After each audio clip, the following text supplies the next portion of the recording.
Looking forward to this interview with folks over at the College Fix, great website that you need to know more about, because you'll find out what exactly is going on in our universities across the nation. And the editor of the College Fix, Jenn Kabbany, joining us right now on the Chad Hasty Show. Welcome to the program. How are you this evening?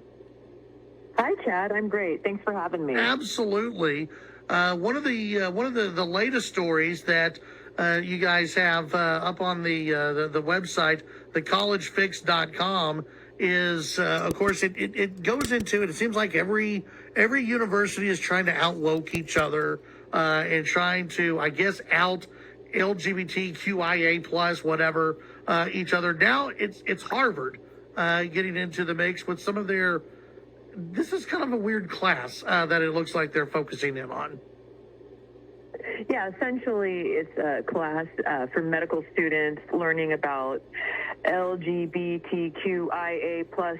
Hopefully I didn't miss any letters there, but essentially it's from infants to adults, how to care for anybody who falls in that category of all age ranges, including apparently newborn babies. Are there a lot of LGBT babies out there? I did not know that. Well, actually, fun story is the Harvard is affiliated with Boston Children's Hospital, and one of its administrators has claimed that preborn babies can know they are transgender in the womb. So it's actually not that far-fetched to think that they'd be teaching their med school students how to care for a LGBTQIA plus infant if they need to. Although I should say Harvard has claimed, well, we were just talking about intersex babies, and they're trying to walk back this class. But we have an actual screenshot of the description in our original report that says this is how to take care of LGBTQI people from infants to older adults. Oh my goodness! And this is something that, for those who maybe have not been to y'all's website, thecollegefix.com, something that I really like that y'all do, because you get the kind of the original draft and the original language, and then that way when the schools inevitably start walking some of this stuff back, you can bust them on it going, no, this is what you wanted. This is what you said you wanted at the very beginning. You guys like to kind of get the to show all that evidence to people that no, this is what before light was shown on them. This is what they really wanted to do. Yeah, one of the best things we do is, well, first of all, we screenshot everything. We archive everything right when we see it. You have to. But another thing that we do is once there's an alleged hate crime on a campus, right, and everybody hand rings and the emails go out and the bemoaning goes out. But then a month later, we request the police report. And then we come to find out, the case was dropped, no evidence, the people refuse to cooperate with the police. We always are able to prove that these alleged hate crimes, I swear 9 times out of 10 were a hoax, because we circle back and make sure that it was resolved, and if it wasn't resolved, why?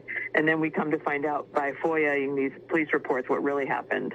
So tell us a little bit about the College Fix just overall. I mean, is this, do you have different reporters on all the school campuses, or as many school campuses as possible? How does this work? So essentially, we have 2 primary missions. We report on higher education, campus culture wars, toxic masculinity, white privilege, due process, free speech, DEI, CRT, and all that stuff, what's going on, so that parents, watchdogs, lawmakers can be informed and aware of what our kids are getting into. But we have undergrads that are writing these stories. We're training them how to be journalists. And we tell them to get the who, what, where, when, and why. We're not looking for them to give their opinion on anything. We're just teaching them how to report the news. And then we offer internships. And we've launched a lot of journalism careers in our 10-plus years of operating. Yeah, no, it's a great website. And, I think it really does go to help open the eyes of people when it comes to higher education and what's actually going on some of these college campuses. And some of them you would you would probably not be surprised, at some of these places. But then you get places like even a Texas Tech University where you have, professors who go woke, and you've got places like A&M and some of these other Wait, schools. Did you hear the A&M story that just broke this week? I'm not sure if I won. I don't think I have. The Texas A&M Med School actually removed photos of their white male alumni. Yes, that's right. Their diversity. I mean, it's just ridiculous that, like you said, it makes the no aspirations sense. They will stretch to prove their fealty to DEI. Yes, it makes no sense. What was the problem with showing the people who went to your school? That shouldn't offend anyone who goes in there, but it does, I guess. I guess people get offended by seeing, look at all those white people who went and got an education. How dare they? Yeah, so Texas A&M took down their pictures. Apparently, that was part of. We found out about this because they were filling out this Association of American Medical Colleges, report, and they were trying to prove how diverse they were. And they're like, "Here's one thing we did: we took down the picture of the white guys." Jeez. Well, of course, there's so many great pieces that people can read right now. Other than the piece about Harvard, and of course Texas A&M is right there where people can read about them. What's another story you would encourage people to go and read up over at the collegefix.com? Well, there's a real problem right now about these medical schools that are getting so woke. We talked about Texas A&M taking down the picture of the white guys. We talked about Harvard, having LGBTQ training for infants. And now we also have a story about the University of Michigan Medical Schools. Their anesthesiology department hosted a critical race theory seminar to mark Martin Luther King Jr. Day. And I had my student reporter ask them, what is the overlap between critical race theory and the practice of anesthesiology? Like, what does the anesthesiologist have to know about critical race theory to make sure he doesn't kill you, he or she kills you when they're putting you under for a surgery, right? Like, what is going on with these medical schools? This is real. See, a lot of times people are like, just the kids will be kids, and of course colleges are liberal, blah, blah, blah. This has real world implications for you and me and anybody who goes to get a medical procedure or who wants our pilots, our engineers, our doctors to be top notch.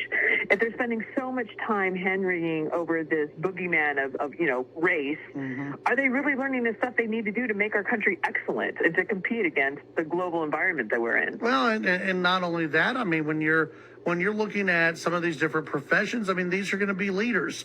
God help us. They're going to be leaders in their communities, and and involved in their own kids' education and everything else. So this thing does trickle into the local, outside of the big university setting. It does trickle into the communities, because whatever some of these folks do learn in college, sometimes it sticks with them, and it permeates throughout. And you can see that everywhere. I mean, all the things that we're seeing in the corporate America today is because we didn't pay attention to what's going on in the colleges yesterday. Yeah. No, absolutely. Visiting with Jenn Kabbany right now, the editor of the College Fix. Jenn, thank you for joining us today. Let's visit again soon and find out what else some of your great reporters are putting out there from university to university. Sounds great. Thank you so much, Chad. Thank you.